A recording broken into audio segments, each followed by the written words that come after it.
What is going on, y'all? It's your boy RickyMoto. Welcome back to yet another video. Man, it is a beautiful day out today, as you can see. It's super bright and sunny, yet it feels nice and breezy. So in this video today, I wanted to talk about, is the Yamaha R9 a good beginner bike? And I know those two words, beginner and the R9 don't really fit into a sentence together. But there's always that question, like, oh, I'm a new rider, can I start on an R9? People ask that all the time with any bike, really. People are like, oh, can I start on an R6? Can I start on an R1? And there's no right or wrong, because there are people who really do start off on big bikes, and it's totally fine. And there's people who start off on the small bikes, and they crash the first day, right? So I can't say, is the R9 a beginner bike or not, because it really depends on you. But in this video today, I wanted to share a couple of things that you should know if you are considering getting the R9 as a beginner bike or as a first bike, and some things that you should keep in mind so you don't end up hurting yourself. Before we continue with this video, make sure to drop a like and a comment below to boost the algorithm. If you haven't subscribed to the channel already, make sure to do so and turn on the post notifications. We are posting a lot of content this summer on the R9 and automotive stuff in general, and my goal this year is to hit 20,000 subscribers, so let's make that happen.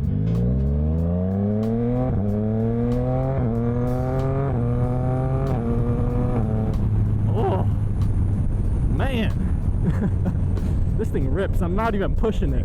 Oh my god, ABS kicked in on the rear. I have a really bad habit of using my rear brake all the time and not hitting my fronts unless I absolutely need to. Good thing this thing has ABS, but man, it doesn't feel good when it kicks in. If you are a beginner, let's define what a beginner is, because that term gets thrown around all the time. A beginner could be someone who has absolutely zero experience on a motorcycle, who has never sat on one, never ridden one. And a beginner could also be someone who has ridden a motorcycle, but maybe they never officially ridden one. Like maybe they grew up on dirt bikes, rode around on their friend's bike around the block, right? That can also be considered a beginner. Regardless of what kind of beginner you are, the R9 is kind of a steep jump to start off with. So the first thing you should consider if you're looking into the R9 is not about the power, the performance, or how great it is, because there's plenty of reviews out there talking about how fast and how capable this bike is. The main thing you should know is, does this bike physically fit your body? This bike is not a small bike. If you're like a super short person, you're not gonna fit on here. I'm 5'7" and I barely make the cut. And the seat height on this bike is fairly conservative. It's not super aggressive, but even so, at the end of the day, it's still a pretty big bike. And if you have no experience or very little experience with motorcycles, sometimes you get overwhelmed by the size and even the weight of it. Now, if you're an experienced rider, every motorcycle just feels light to you. Like, this bike feels like a feather to me. But if you're a beginner, it always feels like it's a freaking tank, I remember when I started off with my very first bike, the Kawasaki Z125 Pro. That's like a super tiny baby bike, but yo, the first time I rid that thing, I felt like I was driving a very, very, very heavy bike. Because the thing is, a lot of people don't realize that these machines got some weight to it, right?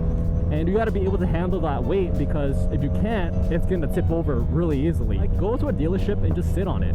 Don't ride or anything. Like, go to a showroom, try it out, sit on it, wiggle it back and forth to feel the weight and see if you can handle it, because that's the best way to kind of get a feel for what the bike's weight is like underneath you.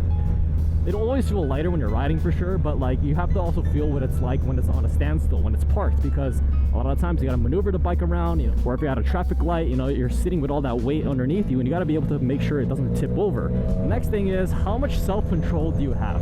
So if you're a driver, like driving 60 miles an hour or 70 miles an hour on the highway feels like absolutely nothing. But on a motorcycle, your perception of speed is like double to triple. So if you're going 20 miles an hour, you feel like you're going 60. It just feels much more intense because you're out in the open. And a lot of times when beginners are looking into very powerful bikes as their first bike, I don't think they realize what they're actually getting themselves into. You just look at these YouTube videos, the content on social media, like, oh, it's a fast bike, I want it. But do you not realize that smaller bikes are also pretty dang quick? The higher you go in power as a beginner, the riskier it actually is for you, because if you can't handle that power, then you're throwing yourself off the bike. If you're going to be jumping into a bike that's bigger than your experience, are you able to tell yourself to not push the throttle too hard? and to be gentle with it? Are you able to modulate the throttle smoothly and slightly on your first run?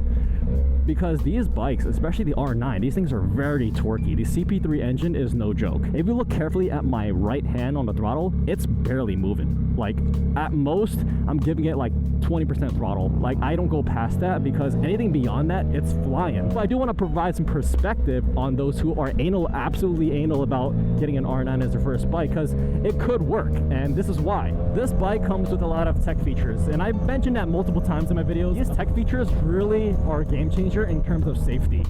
Like, if you are a beginner, all these rider aids are actually to your benefit. A lot of times if you get a smaller bike, or a, so to speak, beginner bike, like a 300 or something like that, even an R7, they don't really got any rider aids. There's no computers helping you with anything. So it's actually more dangerous if you don't have those rider aids, especially for a beginner, because if you're not smooth with the clutch, for example, the shifts, even like the throttle, it's easy for the bike to lose control. That is the benefit with the R9 for beginners. You know, it is beginner friendly in the sense that the technology is there to help you. And to further expand on that, it also has various rider modes.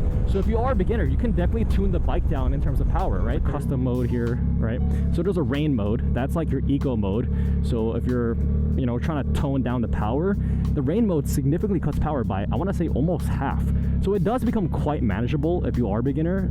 You could lower the power, and then once you get comfortable, you can turn it up. You know, just street mode and then there's sport mode. So if you really want to start off on an R9 as your first bike, it's doable, but you have to have a lot of self-control, because like, it's easy to just want to pull the throttle and go fast, and this bike is not going to hesitate. It will go. If you're not used to leaning or tossing around the weight, you can just go straight into an obstacle, right? Because it's, the faster you go, you have less time to react, and it's just all really comes down to self-control. I think that's the number one thing. Like, you can really start off on anything. Like, you can start off on a 1000, you can start off on an R1 or a S1000RR, whatever you want. Your first car could be a Lambo, you know? It's not the car, it's not the bike, it's you. You gotta realize this bike is very capable. Are you capable enough to handle the capable bike? That's kind of the gist of it. Like, a beginner starting out on R9 is kind of like running Minecraft on a $10,000 gaming PC. Can you do it? Yeah, but is it really like necessary? No. And you have to also think about, what is it that you're trying to achieve? Are you going to be doing a lot of highway rides? Are you going to be hitting back roads? Or you're just cruising on local roads? Are you even sure this is the bike that you want for yourself? Or you just want to get it because that's what is cool right now on social media? There's a lot of hype vehicles on social media. Cars even, right? The GT3 RS. Everyone wants a GT3 RS because it's so popular on social media. But do you actually want that car? Like, would you even enjoy it? Because a lot of times people get the GT3 RS and they're like, yo, this car sucks. Drive like ass. It's so stiff. So you gotta ask yourself, do you even want the R9 for yourself, or is it just because it's cool right now, it's hot right now? Because as a beginner, you don't have enough experience or exposure to the, you know, what kind of bikes are available. So what if your taste in bikes is completely different from what you expected? What if you like Harleys? What if you like cruisers instead, right? Before you jump the gun and just purchase an R9, make sure it's the right decision for you, even financially, you know, like, do you even want this bike? Can you even afford the bike? I think as a beginner, your focus should be on what bike fits my needs to learn the most on. But I gotta say, at the end of the day, the R9 is definitely not a beginner bike. It's a bike that you can grow into as a beginner, but I wouldn't give it a recommendation. I would say the R9 is a great step up if you have riding experience. If you've been riding like a 300 for a while and you want to make a big jump to an R9, sure thing. But I would say the minimum requirement, at least for my standards, to be safe to jump to an R9 is at least have experience on the 300cc bike. But if you're someone that's like, I haven't even signed up for the MSF course, what is the MSF course? I can't recommend this bike to you, bro. like, I don't think you gotta learn the basics first. You can't run if you never learned how to walk. But yeah, with that being said, hopefully this video was informative for y'all. As always, feel free to support the channel. Make sure to drop a like and a comment below. Subscribe if you haven't already. And your boy is out of here. Peace.